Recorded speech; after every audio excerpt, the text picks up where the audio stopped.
Welcome back to my channel. Click on the subscribers button. Ready?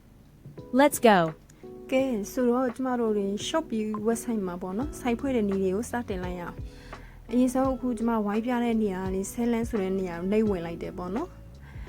ဒီနေရာမှာတစ်ချက်နှိပ်ပြီးတော့ကျမတို့စိုက်ဖွဲ့ရန်အတွက်နာမည် email လိပ်စာရယ်ဖုန်းနံပါတ်ရယ်လိုအပ်ပါတယ်စိုက်နာမည်ကအနည်းဆုံး10လုံးရှိဖို့လိုပါတယ်ရှင်ကဲကျမကတော့ဒီ application ကို download ဆွဲတာကိုမပြလိုက်တော့ဘူးပေါ့နော်ဒါကတော့ဒီထိုင်းမှာနေတဲ့လူတော်တော်များများနဲ့ဖုန်းထဲမှာရှိပြီးသားဖြစ်မယ်စိုက်ဖွဲ့တဲ့နည်းလေးမသိသေးတဲ့သူတွေအတွက်မျှဝေပေးခြင်းဖြစ်ပါတယ်အခုကလိပ်စာကိုထည့်ပေးနေတာဖြစ်ပါတယ်ရှင်လိပ်စာထည့်တဲ့နေရာမှာအတိအကျကိုထည့်ပေးပါဘာလို့လဲဆိုတော့ကျမတို့ဒီစိုက်ဖွဲ့ပြီးတဲ့နောက်မှာဒီ customer က COD နဲ့ပစ္စည်းမှာလာတဲ့အခါကိုက customer စီပို့ပေးလိုက်တယ်သူ့အနေနဲ့ပစ္စည်းကို link ခံတာမျိုးရှိခဲ့ရင်ဒီလိပ်စာအတိုင်းကိုပြန်ရောက်လာမှာဖြစ်တယ်ပေါ့နော်ဆိုတော့အတိအကျလေးထည့်ပေးလိုက်ပါလက်ရှိကျမကဒီ Shopee website မှာဈေးရောက်နေတဲ့သူတူဖြစ်တယ်ပေါ့နော်ဒီကရတဲ့ဝင်ငွေကစီးပွားရေးမဆန်ပေမဲ့ဝင်ငွေတစ်ခုကလည်းပြောစရာကောင်းတဲ့ဝင်ငွေလေးတစ်ခုဖြစ်တယ်ဒါကြောင့်မလို့မျှဝေပြီးတော့တင်ပေးလိုက်တာဖြစ်ပါတယ်ရှင်ကဲဆိုတော့ကျမကလက်ရှိမှာဒီ site နာမည်တွေ email တွေဖုန်းနံပါတ်တွေကိုထည့်နေတာဖြစ်ပါတယ်ရှင်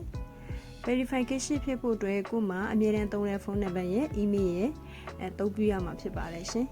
ဒီကိုဆိုင်ဖွင့်တဲ့အခါမှာ email သုံးပြုထားရင်ဒီ order ကြားလာတဲ့အခါ note က email ထဲကိုကြားလာတယ်ပေါ့နော်ကိုကဒီဟူဆေးရောင်းတဲ့သူတွေရဲ့အနီးနားမှာနေတယ်ဆိုလို့ရှိရင်ကိုရဲ့လက်ထဲမှာ store မရှိတယ်ရောင်းလို့ရပါတယ်တကယ်လို့ store နဲ့ထားချင်တယ်ဆိုလို့ရှိရင်တော့ site ကို book ထိုးပြီးရောင်းပြီးတော့ကိုရဲ့ store ကပို့ပြီးတော့အယောင်းထွက်တာမြန်မှာပေါ့နော်ဒီအချက်မှာကကျမက email ကိုထည့်ပေးနေတာဖြစ်ပါတယ် email ထဲကိုလည်းသူတို့ verification နံပါတ်ပို့လာပေးတယ်ဒီနံပါတ်လေးထည့်ပေးလိုက်လို့ရှိရင်ဒါပထမတစ်ချက်ပြီးမြောက်တာပေါ့နော်ဒုတိယတစ်ချက်ကဒီ register လုပ်တဲ့နေရာမှာကျမတို့ passport အနီရောင်ကိုအသုံးပြုရမှာဖြစ်တယ်ဒီလို website တွေမှာတချို့ဈေးတင်ရောက်ချင်တဲ့သူတွေဆိုလို့ရှိရင် online class တွေတက်ပြီးမှဒီဆိုင်ဖွေဖို့ရတဲ့အခြေအနေလေးရှိရပေါ့နော်ဒီဗီဒီယိုဖိုင်လေးကြည့်နေတဲ့သူတွေအတွက်ကတော့ feel လေးလာရတဲ့အတွက်ကျမရဲ့ YouTube channel လေးကိုလည်း like and subscribe လေးဖြစ်ပေးခဲ့ပါအောင်နော်ကဲအခုကျမက email ထဲဝင်ပြီးတော့ဒီသူတို့ပို့လာတဲ့ဒီနံပါတ်တွေကိုယူပြီးတော့ဒီမှာပြန်ပြီးတော့ထည့်နေတာဖြစ်ပါတယ်ရှင်ဒီဒုတိယတစ်ဆက်အနေနဲ့ကကျမတို့ passport ကိုတုံးပြရမှာဖြစ်ပါတယ်ကျမကဒီအခုဖွင့်ပြနေတာဆိုတော့ဆိုင်နာမည်ကိုတေချာလေးစီစစ်ထားတာမျိုးမရှိဘူးပေါ့နော်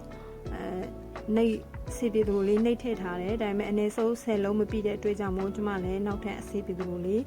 ရေးထည့်လိုက်ပါမယ်ရှင်ကျမကဗီဒီယိုဖိုင်တွေလောက်တာတင်တာပေါ့နော်နည်းနည်းတော့ကြားတယ်ကျမအားတဲ့အချိန်မှာပြုလုပ်ရတဲ့အတွက်ကြောင့်ပါရှင်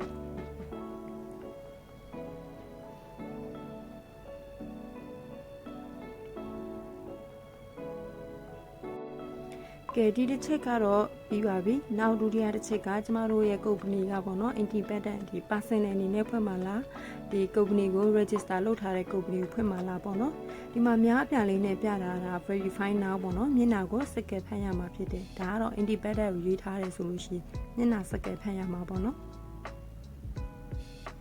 ဒီမှာသူနမူနာလေးပြထားပေးတယ်ကိုကဒီ person အနေနဲ့ရွေးထားတယ်ဆိုလို့ရှိရင်ဒီ ID နေရာမှာပေါ့နော် ID type ဆိုတဲ့နေရာမှာဒီ passport ကိုပြောင်းရမှာဖြစ်ပါတယ်ရှင် passport ကိုပြောင်းပြီးပြီဆိုလို့ရှိရင်ဒီမှာကိုကဘယ်ဟာအတိအကျရွေးချယ်မလဲပေါ့နော် register company လားဒီမှာဆိုလို့ရှိရင် fee ရတဲ့ဟာတွေအများကြီးရှိတယ်ဒါမှမဟုတ်ဒီ independent လားပေါ့နော် person အနေနဲ့ဖွဲ့တယ်ဆိုလို့ရှိရင် person အနေနဲ့သုံးပြမှာဖြစ်တဲ့အတွက်ကြောင့်မို့ passport ကိုပဲသုံးရမှာဒီနမူနာပေးထားတဲ့အတိုင်းကိုဓာတ်ပုံရိုက်ထည့်လိုက်ပါပြီးရသူ့ရဲ့အောက်မှာဒီနာမည်အဆင့်မှာတုပ်ထားတဲ့ဟာပေါ့နော်ကိုကဘာကိုတုပ်ထားလဲမှာလား miss လားပေါ့နော်ရွေးလိုက်ပါပြီးတော့အောက်မှာကဒီ passport ထဲနာမည်တွေအတိုင်းမွေးသစ်ကရစ်တွေ